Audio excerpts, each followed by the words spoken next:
تو تشرفات سے ہم ایک چیز جو کلی طور پر لیتے ہیں وہ یہ ہے کہ ہمارے وارث ہمارے مولا ہیں، ہماری پشت پر ہیں، ہماری گفتگو کو سن رہے ہیں اور ہماری مدد کو پہنچتے ہیں. یہ بہت بڑی تسلی ہے. بڑا ایک خوبصورت سا واقعہ کل ہی میں سن رہا تھا. ایک ایران کے ایک مشہور سخنران ہیں استاد سید علی، بتا رہے تھے اپنے کسی دوست سے کہ ان کا ایک آگے دوست تھا جو ایک عام آدمی ہے، ٹرک ڈرائیور. اس کا ایک واقعہ تھا. بعض دفعہ لوگ کہتے ہیں یہ صرف مجتہدوں اور فقہاء کو ہی مولا کی ملاقات ہوتی ہے. نہیں، یہ واقعات بتاتے ہیں کہ نہیں، امام سب کے ہیں، سب سے، حتیٰ ایک عام آدمی، حتیٰ ایک گناہ گار آدمی کیوں نہیں. تو وہ کہہ رہے تھے کہ وہ مشہد سے نکلا ہے سامان لے کر، پتہ نہیں تہران کی طرف آ رہے ہیں، تو راستے میں سخت برف باری اور کوئی بیش از حد برف باری اس سال ہوئی. اور اس نے دیکھا کہ بھی ایک دم اندھیرا سا ہو رہا ہے، عصر کا ٹائم تھا ظاہراً، اور ٹرک اس کا بند ہو گیا. اب آپ خود سمجھ لیں کہ یہ جو باہر کے جو راستے ہوتے ہیں اور اس میں سخت سردی، برف باری، اور پھر بند ہو جائے، اور پھر ظاہر اندر بھی وہ ڈرائیور جو ہے وہ ہیٹر وغیرہ بھی ظاہر بند ہو گیا. کیا حال ہے. اس نے بڑی کوشش کی اسے ٹھیک کرنے کی، جو اس کو فن وغیرہ آتے تھے. میں مختصر کرتا ہوں اپنی بات کو.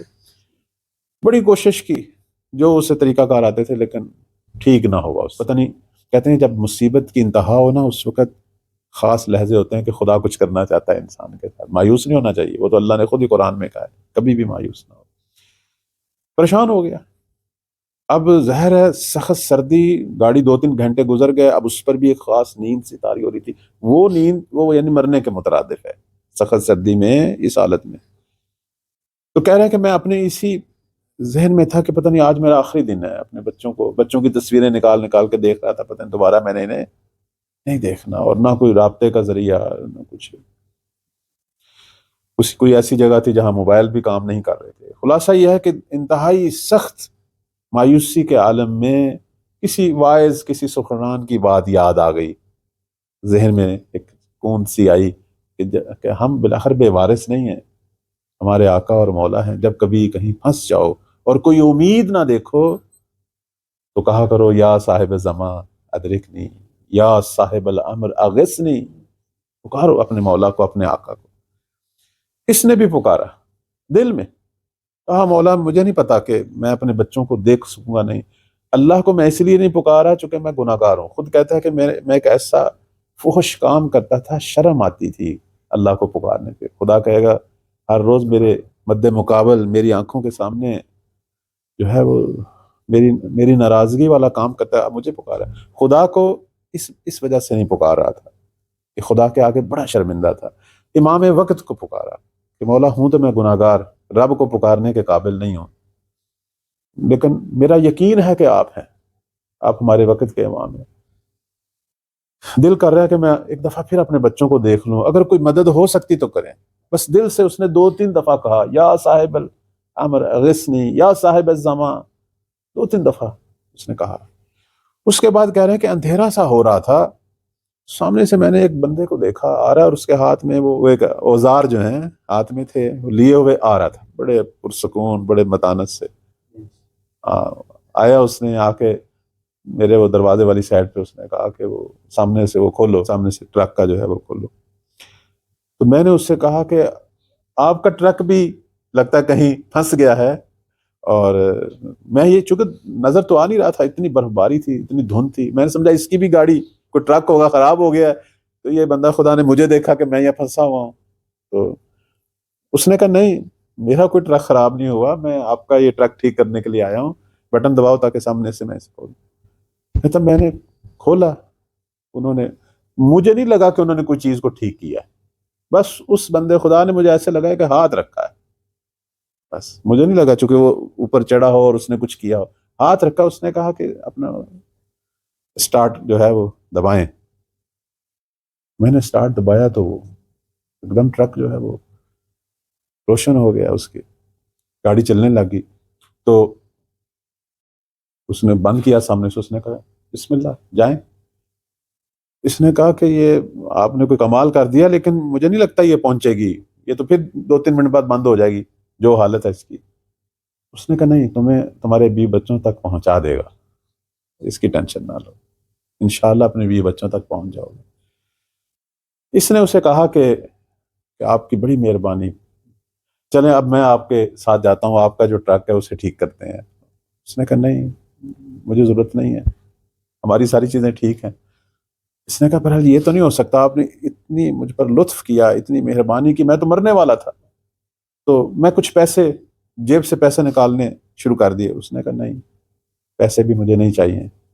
اس نے کہا یہ تو نہیں ہو سکتا، آخر اتنی محبت کی، پتہ نہیں آپ کدھر سے آئے اور یہ زحمت کی، تو مجھے شرمندگی ہو رہی ہے، بہرحال کچھ نہ کچھ تو لیں۔ اس وقت انہوں نے کہا کہ تم نے جو عہد کیا تھا بس وہی پورا کر لینا۔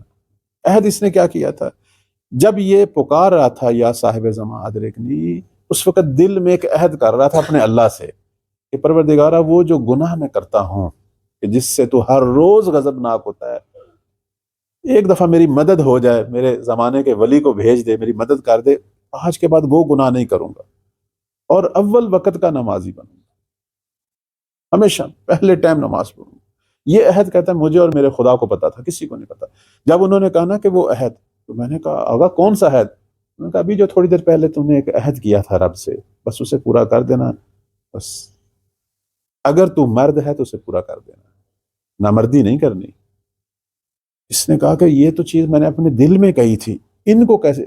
بس سمجھ گیا کہ یہ تو وہی ہیں کہ جنہیں میں نے، کہہ رہا میں نے بس دروازہ کھول کے اپنے آپ کو ان کے قدموں میں گرایا ہے، بس مجھے نہیں اس کے بعد وہ نظر آئے کہ وہ کہاں چلے گئے ہیں۔ اتنی دیر تک میں روتا رہا، پھر میں آیا، اپنے گھر پہنچا۔ گھر آتے ہی میں نے اپنے بیوی بچوں کو کہا آج کے بعد اول وقت نماز پڑھنی ہے، اور یہ بے حجابیاں فلاں یہ چیزیں سب ختم۔ بڑے حیران ہوئے، بڑا میں تبدیل ہوا۔ کہتے ہیں انسان جب تبدیل ہو تو تبدیلی کا آغاز پھر اپنے گھر سے، اپنے عزیزوں سے کرے۔ اگر خیر پہنچی ہے تو سب سے پہلے انہیں پہنچائے۔ تو کہہ رہا میرے بیوی بچے تو خوش ہو گئے، انہوں نے کہا ہم تو پہلے ہی ایسے تھے، آپ کی طبیعت دوسری تھی، آپ کی وجہ سے ہم مجبور ہوتے تھے۔ کہہ رہا تھا کہ اتنا مجھ پہ اثر ہوا کہ میں اپنے ٹرک ڈرائیوروں کے اندر جو ہے وہ مولوی مشہور ہو گیا، مقدس مشہور ہو گیا، کہ یہ تو جب بھی نماز کا ٹائم ہوتا ہے گاڑی روک کے۔ لیکن میں نے اپنا یہ زندگی رکھی۔ ایک جگہ پہ سارے ڈرائیور جمع تھے، تو کہہ رہا نماز اذان ہوئی تو سب اٹھ کے چلیں جی جا کے کھانا کھائیں، تو میں نے کہا نہیں، میں پہلے نماز پڑھوں گا۔ انہوں نے کہا تمہیں ہوا کیا ہے؟ تم تو پہلے ایسے نہیں تھے، تم کوئی ملا بن گئے ہو، بڑے مقدس بن گئے۔ تو کہتا ہے میں نے سب کو یہ واقعہ سنایا۔ آخر وہ تھے تو شیعہ مومن تھے، جب یہ واقعہ سنا تو سب جو ہے وہ متحول ہو گئے، سب نے میرے ساتھ مل کے جو ہے وہ نماز پڑھی۔ تو عرض خدمت یہ ہے کہ امام جو ہے وہ ہمارے بدلتے وجودوں کو دیکھ رہے ہیں۔ امام کو ناصر چاہیے، بدلے ہوئے ناصر۔ یہ بدلے ہوئے ناصر ہیں جو دنیا کو بدلیں گے، لیکن اگر ہم روٹین میں رہیں گے تو دنیا بھی اسی طرح روٹین میں رہے گی۔ جب ہم بدلنا شروع کریں گے تو پھر بہت سارا کچھ بدلے گا۔ ایک شخص کے بدلنے سے گھر بدلتے ہیں، دوست بدلتے ہیں، جہاں جہاں تک اس کی بات پہنچتی ہے ذہن بدلتے ہیں، روح بدلتی ہے۔ ایک شخص کا بدلنا ایک جہاں کو بدلنے کے مترادف ہے۔ تو جب لوگ بدلیں گے، اس لیے کہتے ہیں یہ 313 ناصر، 313 عدد نہ دیکھو، ان میں سے ہر شخص ایک ایک ملت کو یا بدل چکا ہوگا یا بدل رہا ہوگا، اس طرح کے یہ لوگ ہوں گے۔